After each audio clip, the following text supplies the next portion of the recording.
Hi everybody, I'm Debbie of MadameStitch, and in this video I'm going to talk a little bit about the Sylvie Square. The Sylvie Blanket Square, designed by Shannon of the Loophole Fox, is the third square in the 2024 Granny Stitch Sampler Blanket.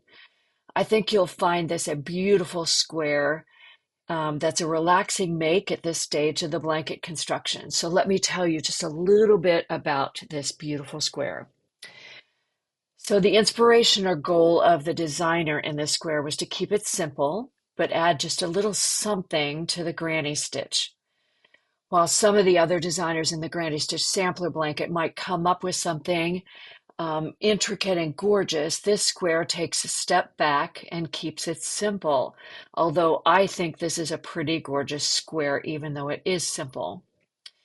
The result is the offset granny stitch, which uses front post stitches.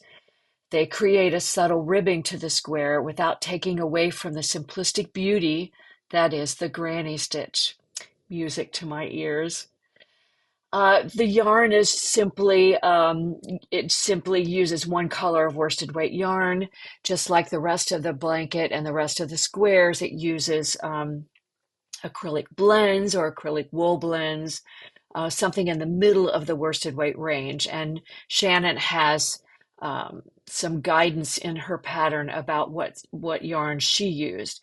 However, you could use more than one color in the square and create a striped effect. Now, if I remember correctly, the square has a 2-row repeat, so you could alternate rows, alternate colors with using the same color for the same kind of row, or you could do sections or something like that. Or you could use a variegated yarn. But remember, you want to keep the look of the square intact. So the most important feature are those front post stitches that create that texture. All right, here's some tips for working with this square. And these are things that I came up with while I was working this square up for the blanket.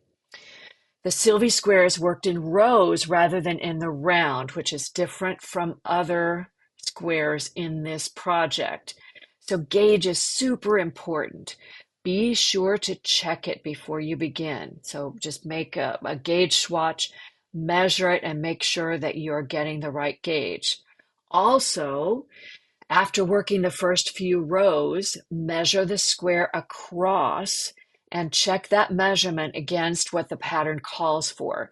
You want that measurement across the row to be as close to what Shannon calls for in the pattern as possible to make sure that your square actually comes out square.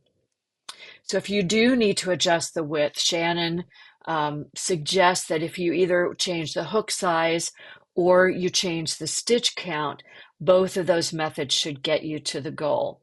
She has stitch multiples listed in the pattern, so it's easy to figure out how to adjust smaller or larger.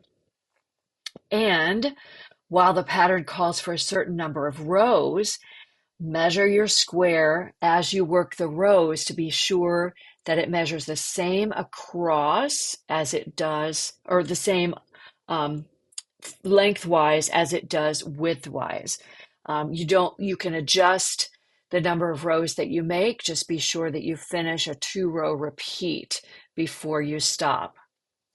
And finally, be sure to block that square. So I don't know if I've said this in a previous video or not, but I blocked every single square in the Granny Stitch blanket because I wanted to be sure that they were at least within a 1/2 inch of each other. So you'll block this square. Not only will it give you the 12 inches, 12.5 inches that you need, but it will also open up those stitches a little bit and even them out so you have a beautifully even textured square. All right, the Sylvie Blanket Square is a wonderful mindful make, so I hope you enjoy doing it. It's a nice respite in the middle of all of the complicated squares that might be coming your way. I would encourage you to use it for other projects. It's just a wonderful way to add some subtle texture to any project that you use it for. And don't forget to check out Shannon's website, The Loophole Fox, for more fabulous designs and projects. Thanks, everybody, and have fun making this square.